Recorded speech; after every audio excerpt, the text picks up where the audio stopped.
good morning, good evening, wherever you're watching from or you're listening in Yes, from. sir. Thank you for joining us on the Thinking Reimagined Podcast.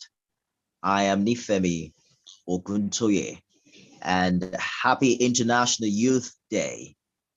The theme for this year has to do with international solidarity, creating a world for all ages.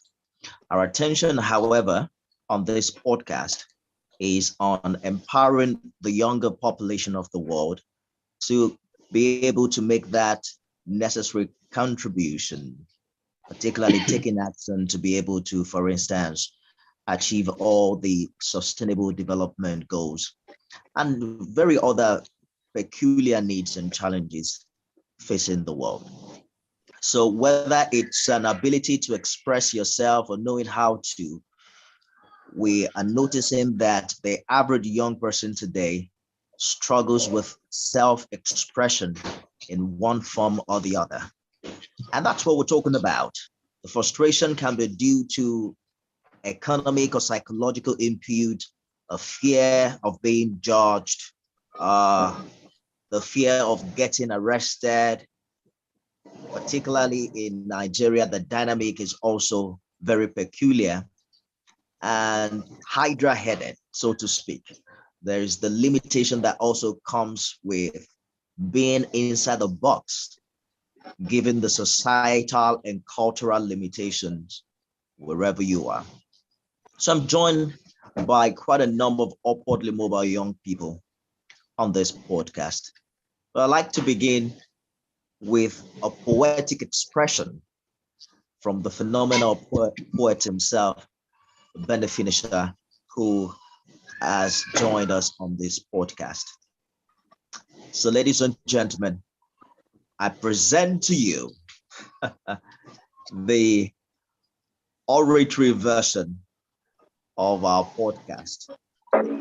Finisher, you have the floor right now. Thank you very much, Nkem.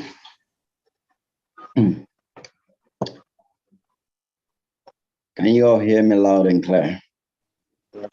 Yes. Yes, I can. I'm hoping we all can. Okay. I see the mind as a pile of clay we have to mold into the shape we want to on the outside, without which becomes a shapeless mass of nuisance. I see the mind as an untrained child you have to straighten up to avert vagabondage. I see the mind as I do the stomach, fed and filled with food of words, images, and impressions, sweet or sour. I see the mind as a ground plowed and harrowed from birth, seeded consciously and subconsciously. The mind has no mind of its own, so you have to mind your mind lest you run out of your mind. The mind speaks and our body listens. The mind suggests and our body confirms. The mind relays words spoken to it, reflects images cast before it, and holds impressions etched in it. Who is speaking to your mind? Who is the painter taking strokes on the canvas of your mind? Who is feeding your mind? Everything is, everyone is. And so your mind says to you, you cannot, you will not. Your type don't get it, don't you get it? Your father failed, so would you. It's a man's world. Sit down, lady. Settle with less, forget the whole loaf. Can't you see? Nobody cares. Give it up and find peace. These are the fruits from the seeds sown down in my mind. Pictures painted on my mind's canvas, and pots your mind's clay have been molded into by the hands of your environment. Fully aware of the hearing and comprehensive abilities of my mind, I turn to my mind and speak to it like a farmer. I sow good seeds into it. Make a delicacy of positivity and feed your mind with it. Say, mind, I know what was and what is, but let me tell you what can and will be. You're right, I will fail. I will fail to give up. I will fail to lose. I will fail to settle for less. I will fail to fail. I will fight and win. I will fight addictions and win. I will fight temptations and be master of self. You're right. I will fall, but I will fall deeply in love and stand the test of time. I will fall forward, roll back up, and take a stand before second chances. I will be the right that's left. I will be the light that shines through this never-ending dark. I will be the reason another smiles and look forward to another day. Mind, we're in this together. I'm not losing you. Thank you very much. Wow. Wow, that's amazing. It's all in the mind. But the finisher, that's a fantastic piece. And that's just setting the mood for our conversation on this podcast, on this particular episode, overcoming the limitations that we have given ourselves in our minds. All right, so we'll take another video excerpt from some of our discussions on this particular episode. And it's about just identifying what the challenges are with the young people around the world. But we're sampling some feedbacks from some young people here in Nigeria. Melvina Olisa is a future lady surveyor, and she's speaking about the ASU strike and the fear of getting arrested, amongst other challenges that the average young Nigerian has to battle with. Nkem Nwokolo recently gained admission into the university, but she's yet to resume due to ASU strike. And there's the economic crunch that comes with the current realities around the world, and how parents are also struggling to be able to properly finance young people. This video also features Okechukwu Stephanie Oboka, who is as well a future lady surveyor, and she spoke about ASU strike and how that is also affecting her business.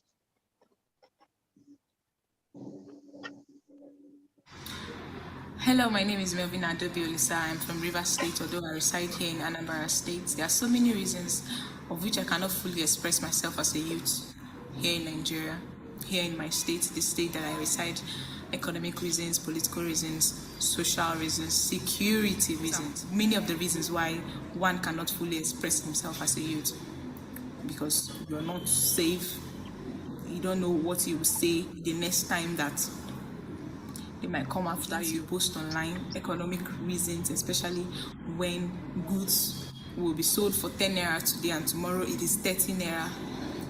Nobody is safe. Everybody is angry. In the public transport, everybody is frowning. Nobody is happy. Drivers are fighting. Thugs are roaming about. Youths are no longer safe. Whatever effort you put, just February, ASU went on strike, and up until now, students are still at home. Youths are angry. National economy is not helping the youths at all. It's not putting us as priority in Nigeria. So this is what I face. This is what the next guy, the next lady face as a youth here in Nigeria. Good day, everyone. My name is Nkem.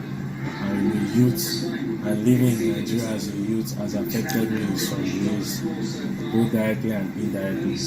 Directly in the sense that as a student who gained admission to university, I haven't even stepped into the school premises due to the ongoing ASU strike that has been going on for some months.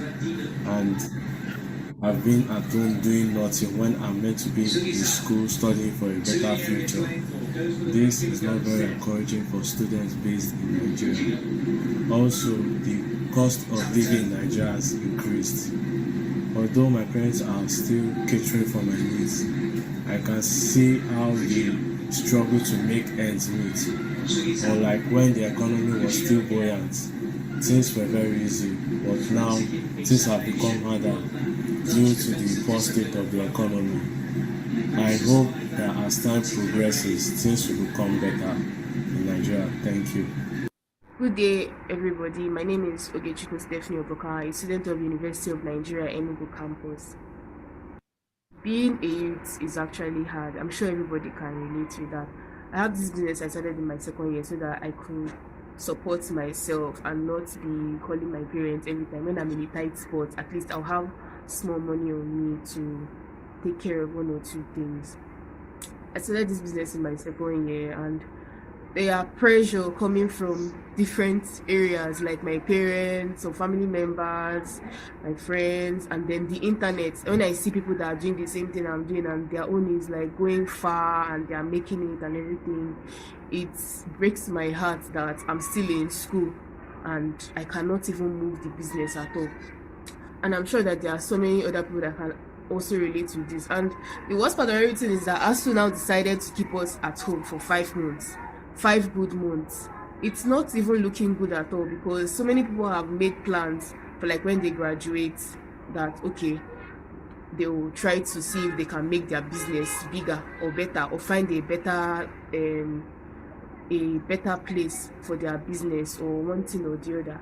And I don't know, this strike period is beginning to look like an opportunity for some people and for some small business owners.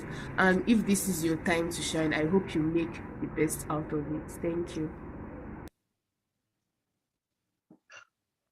All right, thank you guys for sharing with us. We appreciate your honesty and indeed the vulnerability in that video. All right, let's talk about It's All in the Mind and the issue with self-expression. We've had a bit of the limitation from the video we've just seen. We also would look at how we can liberate ourselves from it. It's huge that perhaps the dominant concern in what we have seen is the economic restraint and some of the challenges occasioned by failure of government in our respective countries. So the producer just shared some figures with me now from the International Labour Organization.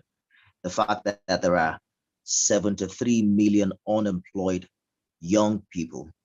The youth unemployment in Africa has skyrocketed to 12.7%, and in the Arab world, it's 24.8%. So young people are perhaps left to wonder what to do and how to productively engage their youthful energy, which is a huge challenge. I'm joined on this podcast by Nkem, Melvina, June, and of course, Benny Finisher.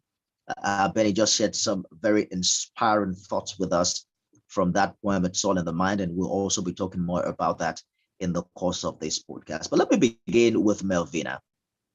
Melvina, everyone is talking about the ASU strike, 5 months old now, and not many know when the Nigerian government and the labor unions will be able to resolve this particular issue. How challenging has this been for young people, particularly yourself and those that you've engaged with? Yeah, thank you very much for this opportunity. I hope you can hear me. Very well, Melvina. Please go ahead. All right. So this ASU strike in February is really challenging. It has put a lot of weight on us. One, for I will use myself as an example. As a final year student, by now I should be writing my project, to be doing my project, but just look at me. I had to look for something to do so as not to stay idle. There are some persons who are still idle, who are still at home, hoping for this strike to be off. But the government, the actual personnel and the government, they are not, for me, I feel they are not putting the youth into consideration. There are some schools that my mates now in my own level, they have graduated. There are some schools that have graduated. Some people are way ahead of me, way ahead of myself now as a youth. It's dragging me back academically. It's putting pressure on me. Emotionally, I am not happy because it's as though I'm not doing well. It's as though I'm being drawn back by the things that are happening in Nigeria, academically, financially, so many things. And as some persons too that, just like Steph has said, it's not really telling well on our business, because one, that business might be where the environment is strive is where there are students. But now because of the ASU strike, everybody has gone home. Everybody's looking for one or two things to do. Because of that, her business is not striving well. There are some other persons too who have even forgotten what they taught in class. We're just 3 weeks into final year, into 500 level before the strike hit. And there are some of my classmates and me myself, there are some things that my lecturer had said that I can't even remember unless I go back to my book. So these things are putting pressure on us. It's really bad. It's really bad on us. Yeah. But I can tell that as we speak, you are engaged in other productive things, Melvina, right? Definitely. I took into my skills, my graphic design skills, my video skills, and then I'm still working. I took a job so I could keep myself busy. Yeah. All right. Nkem, you mentioned that you're on the waiting list, expecting ASU to call off the strike so that you can also take advantage of the university education. How are you coping with what appears to be a long delay? Are there other productive engagements for you outside school? Well, yes, I recently got admission into the university this January, but and we're meant to resume school on August. But with the ASU strike that started on February, there was no news on resumption. So my parents, seeing that I was doing nothing at home, took me to a photo studio to learn photography as a skill that I'll use in school. So while during these 6 years, I've been learning photography and also improving my own skills, which is drawing and painting. So yeah, I've been also been hooked up in some productive skills. And also, while I'm doing this photography, my parents also are trying to see if they can get me in touch with some professional graphic designers and others in the field to help me increase my skill. Yeah. Absolutely, very engaging. And I also think that that's making good use of your time. But let me speak with Finisher. I'd like to get your thoughts. How peculiar do you think the challenges are for young people in Nigeria? And we're taking these issues one after the other. I think we just began with the ASU strike. There seemed to be a lot of depression and a lot of dark cloud cast on this reality. Do you think it's actually that bad, Benny?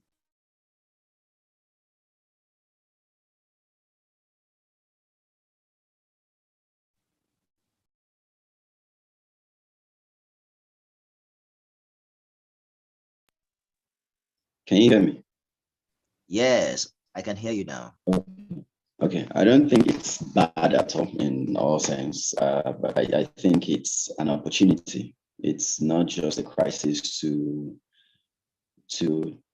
destroy them, but it's more of an opportunity, a wake-up call to let them into other areas of themselves, because so many people go to school just to get a degree. It's now letting you know that, okay, there is more to education than just being within the four walls of an institution. So meaning, even with or without ASU strike, the things that they are delving into now, which is vocational things, skill acquisition and the likes, is what should have been. So you shouldn't wait for things to happen, but it's a good thing. It just felt like when we were in the pandemic during the lockdown, that was when to some people was a wake-up call for them to delve into other things and not just settle, knowing that things are changing. To some other people, it's like the end of the world for them. So I won't expect any, excuse me, any student to see it as a setback, but an opportunity. So all they just need to do is sit back and think through and check, okay, what can I do to make the best of this so-called darkness. I should find the lights within me to shine, and you never can tell. You finding a way out of it might actually be you might be the savior for another person, because when they see that, oh, you're actually able to thrive here, you open other people up. You give them the opportunity to see what's possible. But if you just wallow and feel, okay, yeah, things, I'm just going to wait till the call of anything can happen. You don't know when, you don't know how, you don't know where. So you don't just wait. Things happen. Don't just think, okay, yeah, I'm going to cry and wallow in it. Okay, fine, it has happened. What's the next thing? What can I do? What are the opportunities there? And even if you don't find opportunity, you ask questions. And we have this in our hands that we don't even know the power. We don't know the benefit, which is our cell phone, internet. You check it, you see, even if you don't have data, guys, read books. You get information from books, and or permit me to just chip in a little story. More like 20 years ago, more than 20 years, my family had a crisis. This wasn't even awesome. My family had a crisis, financial crisis, and all of that. And my parents couldn't afford the education for the rest of the kids. I was done from secondary school then. I was in the University of Lagos. My younger sister was going to go into school. My younger brother was still in school, secondary school. So I had to drop out from school to work to support my family. So my younger ones can go to school. Guess what? My mates were in the university moving forward with their life in the education, educationally. But I didn't at any point in time feel like, yeah, I'm human. I felt like, yeah, there's a setback. But then I asked myself, fine, I can get into the school, but no one is stopping me from getting into a bookshop, buying books and reading. So all through the time when I had to just work to help my family and not going to school per se, I didn't stop educating myself. So I talked to my friends that are still in school. I asked, oh, what books are they studying based on what I wanted to study? What book are they using? So I go into this, from the work I do, I take a little change, buy the books, sit in the house, read books. After I was helping them with the assignment, I wasn't in the school. They were. So I didn't stop and let that be like a limitation for me. I'm like, if ASU stops me, it's stopping me from doing what I want to do.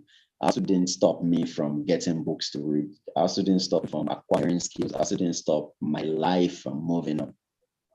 So there's still this opportunity, not a setback. I agree with you 100%.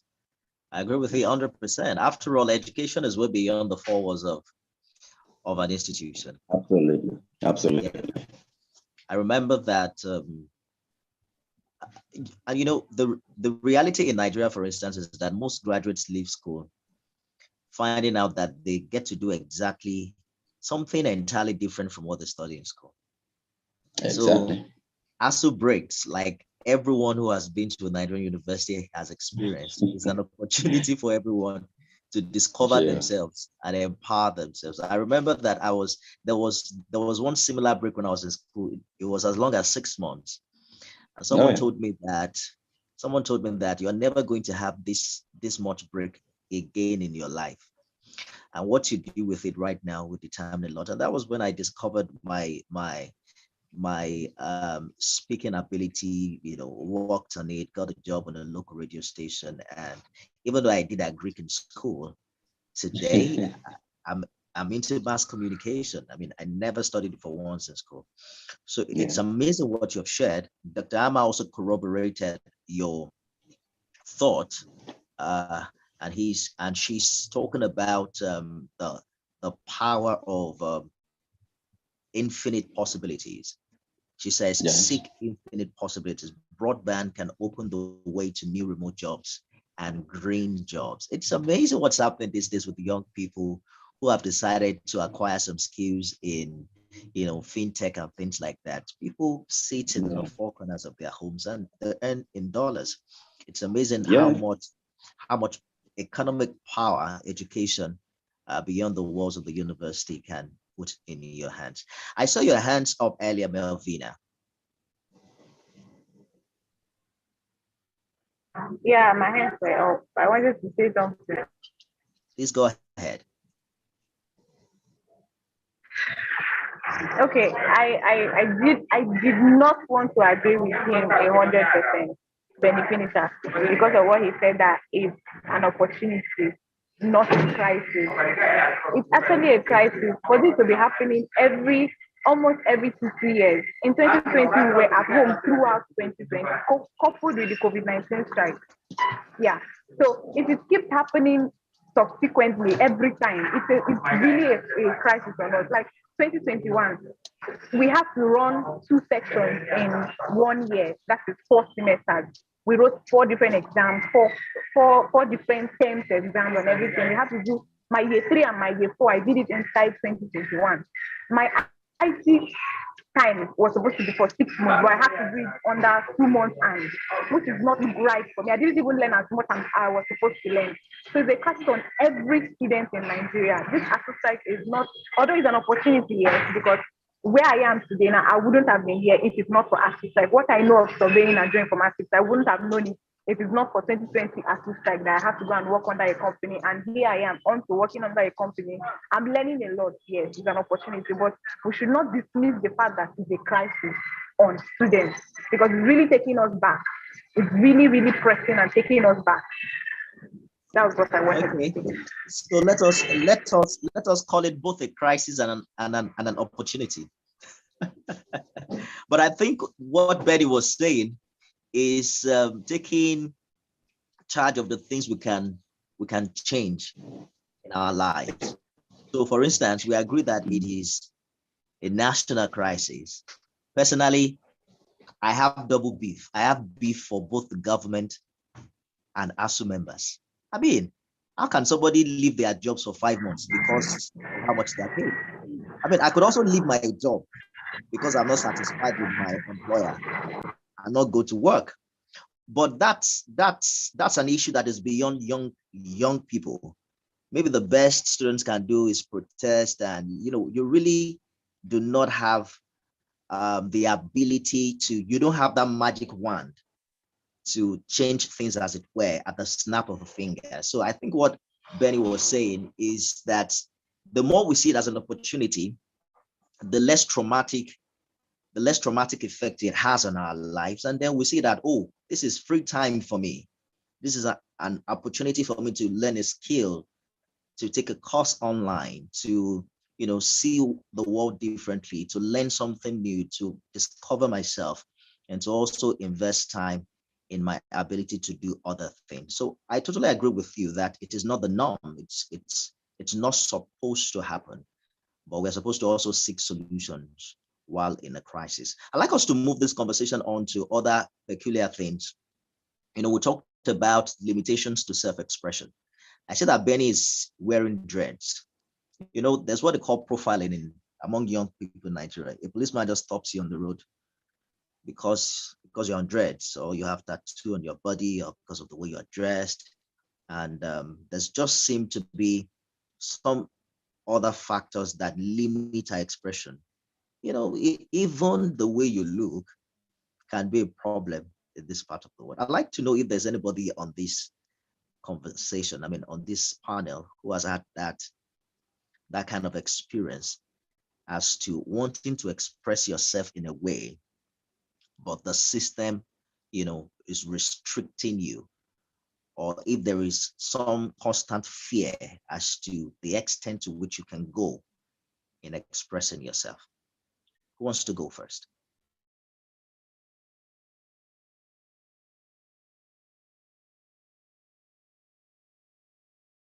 All right. So if nobody's talking, I'll bring Dune in here. Dune is the producer of the Thinking Reimagined show. He's always been shying away from being on this podcast. But now I'm putting him on a hot seat because Dr. Armand just told me that Dune used to be stopped on his way to work with this computer bag. And I have a friend too who had shared a similar experience with me. This friend of mine works from home, with a fintech, and he shared a couple experiences of how he had to explain himself to policemen. So, Dune, what has been the biggest challenge in this regard as a working youth in Nigeria? Good afternoon, everyone, again. So, actually, you're right. I've actually had similar experiences, and I think it's really profiling. And NSAS crisis comes to mind because that was really the crux of it. Personally, I think my first experience was one day I was leaving work. I was living quite late and I was in a boat, or was it an Uber? So simply because I had a laptop, I had a computer, this policeman thought, he became very curious. Started asking to see my phone, asking to see my laptop. And then the funny part of that conversation was he probably didn't know what to look for, because by the time I just presented the way he was asking some funny questions that didn't add up. So I just gave him the laptop, and then he didn't know how to turn it on. So that was actually, he was just delaying me, and then we were able to get past it. But I've had quite a number of experiences like that.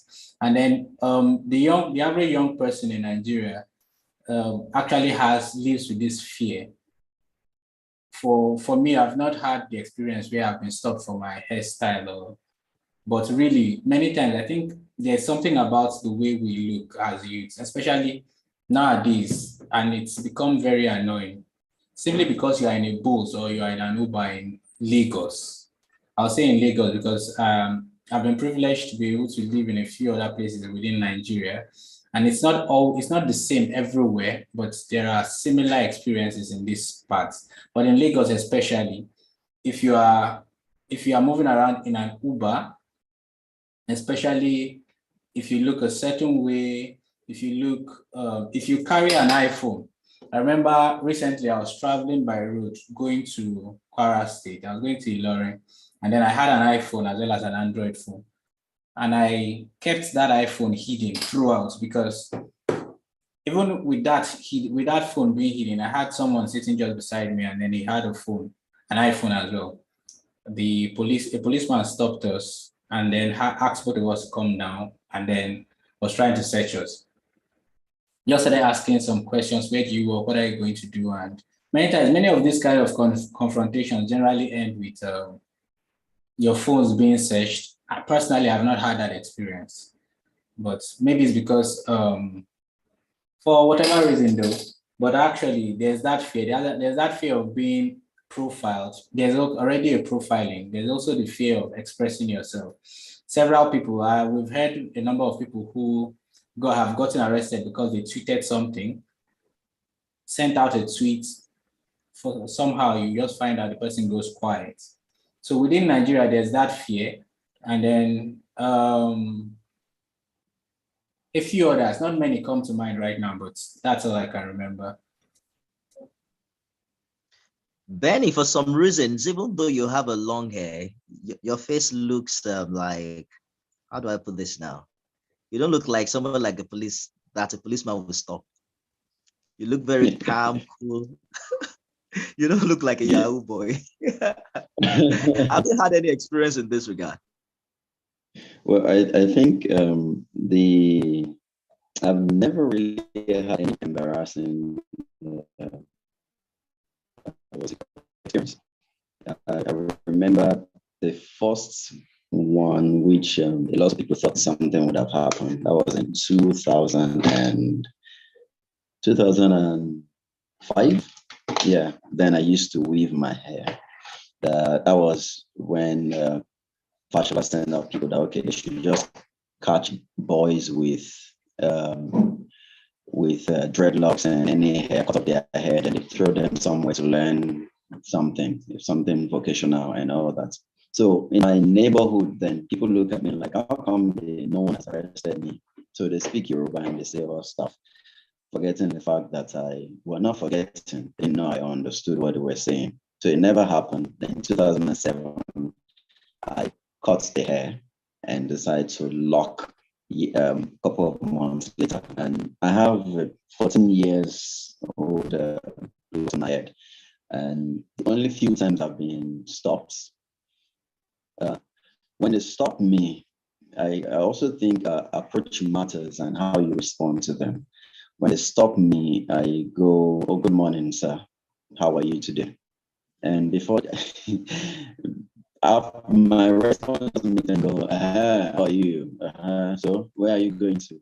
"I'm going to work." "What do you do?" I tell them. Identify yourself, I show them, and they look at me. I've often been given responses like, "So your uncles are outside now.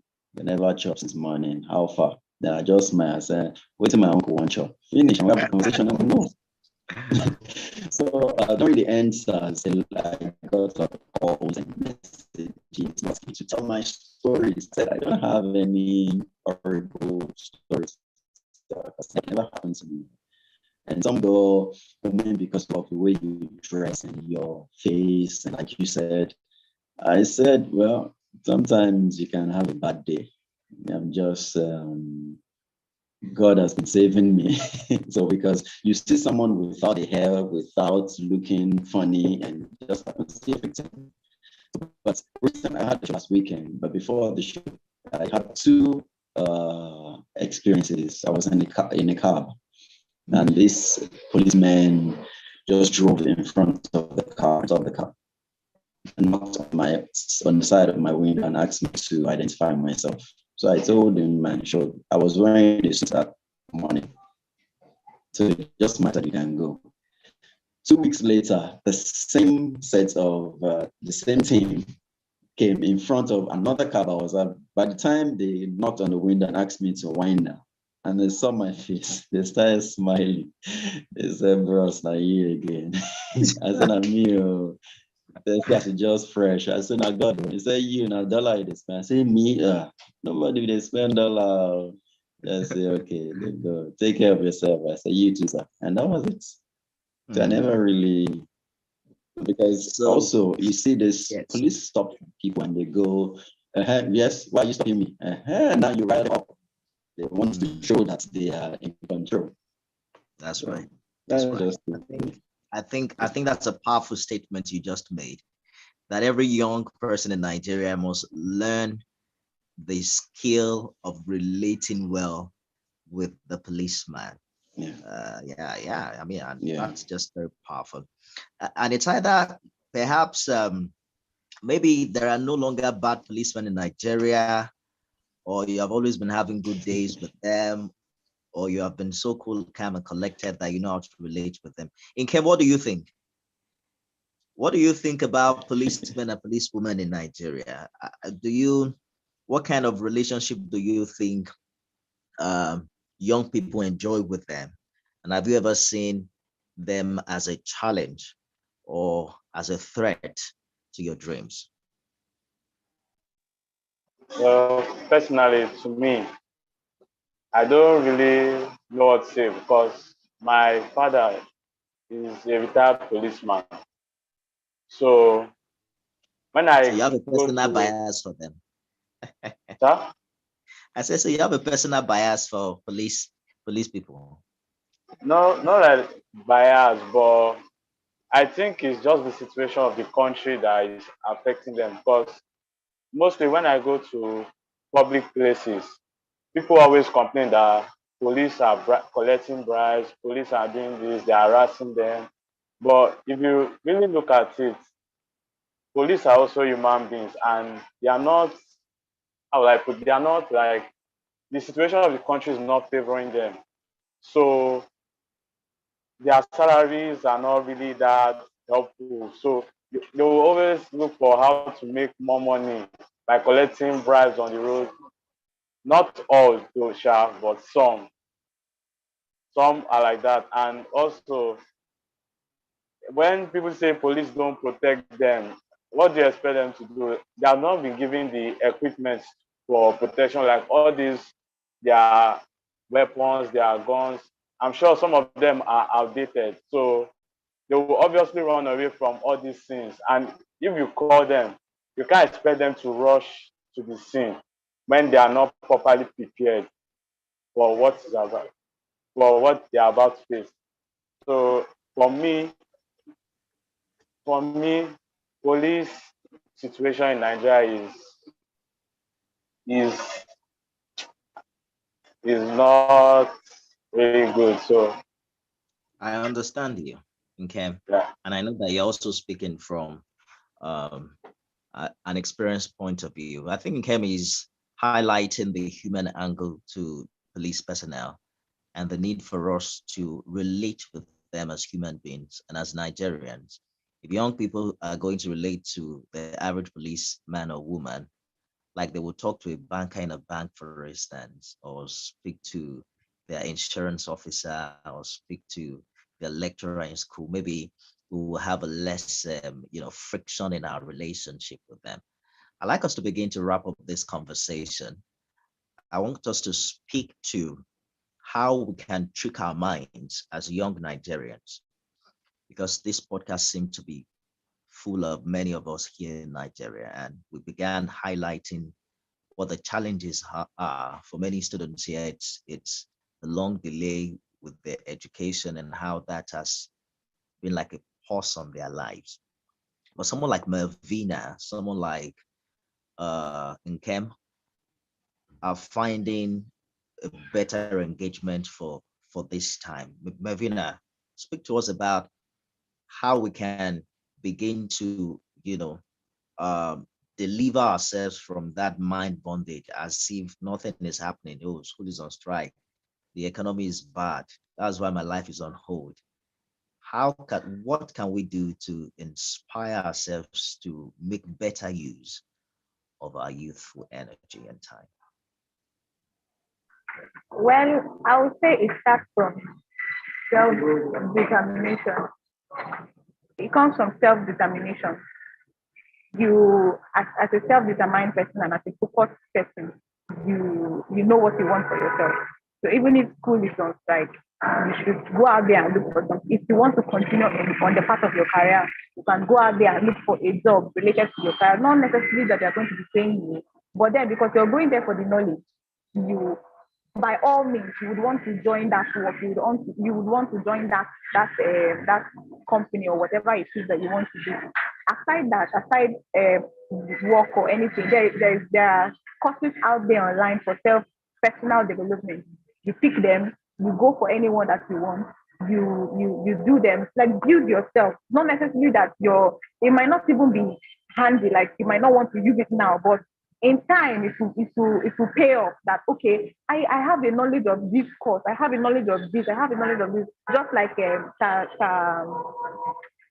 Tanifemi now, you studying another course, but you're doing mass communication. Seriously, as somebody who is more focused, as somebody who is determined on being a better youth or being a better person to the community and to yourself, to your family, and to the community at large, there's nothing that will come to you and say, oh, this is I'm depressed, I'm down, I can't do this, I can't know.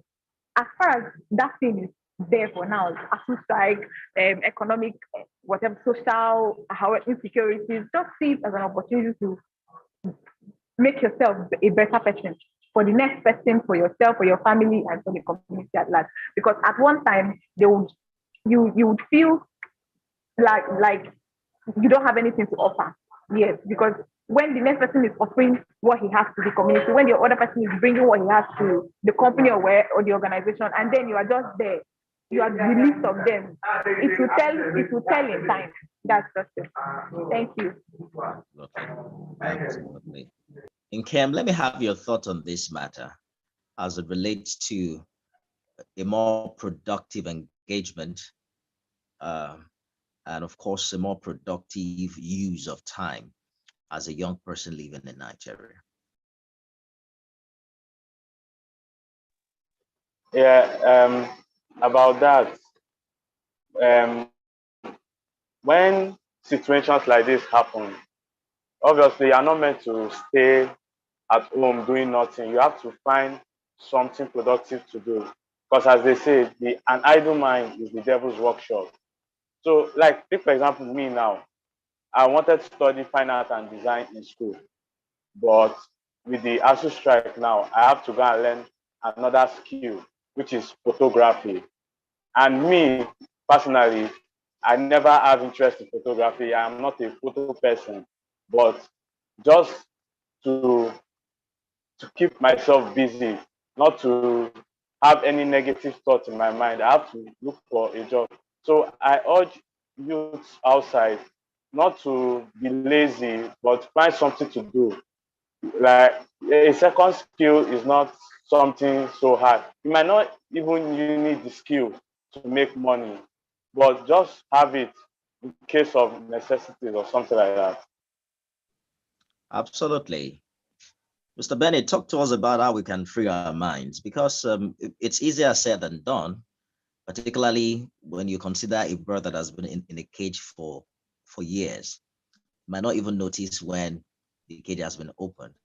The challenge with the economic reality and the poor leadership we've experienced over the years in Nigeria is that it has conditioned the mind of many young people, conditioned their mind to the fact that there's a limit to what they can do and how they can express themselves. Basically, I'm going to say first and foremost, know the problem is there. Don't act like it doesn't exist. Don't deny the existence of it. And knowing the problem is the first step to solve the problem.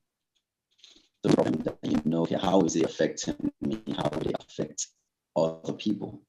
Then seek knowledge and how to get out of it. But just make sure what you're trying to get out of it is legal.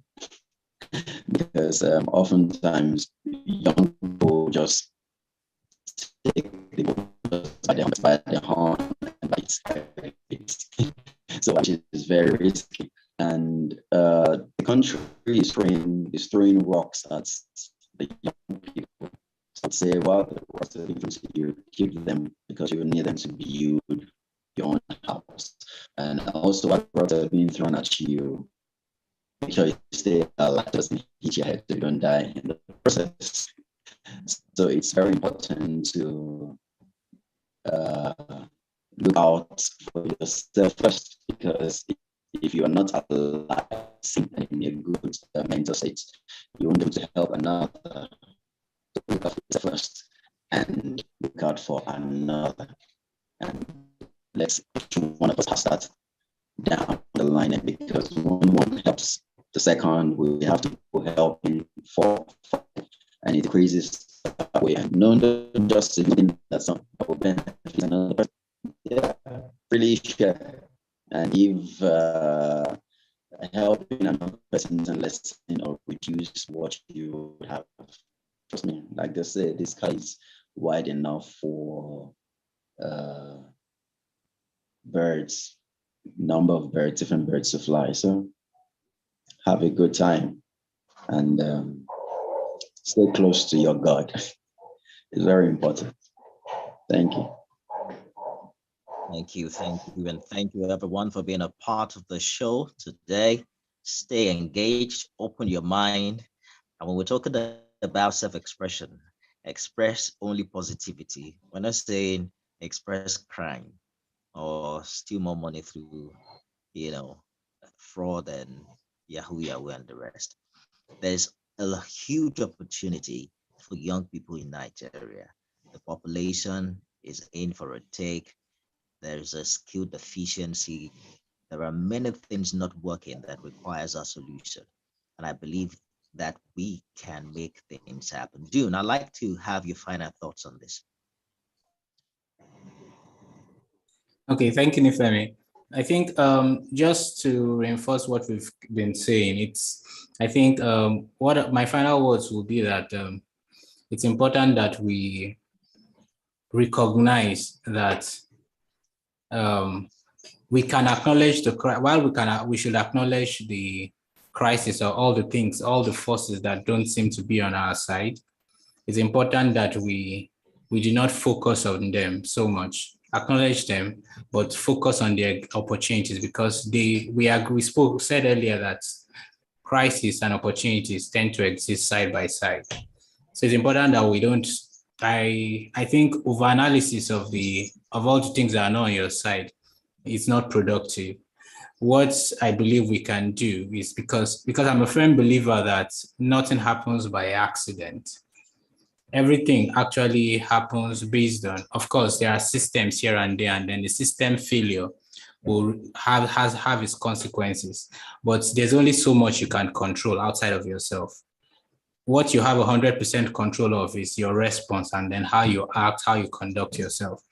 And if we're able to focus on that, we'll be able to achieve far more than we would if we sit down and then analyze. Because the truth is, we know we are very well versed with the crisis and all the things that are wrong.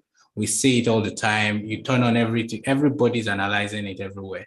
So, but what we don't have enough of is those who are talking about the solution and not just talking about it, but also taking actions based on those solutions. So I think when we focus on doing that, we'll be able to make giant strides. Thank you very much.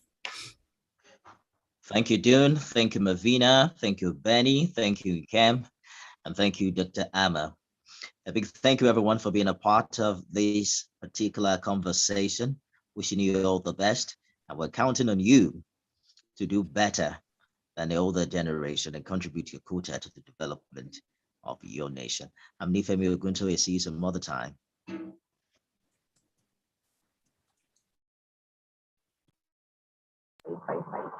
Thank you.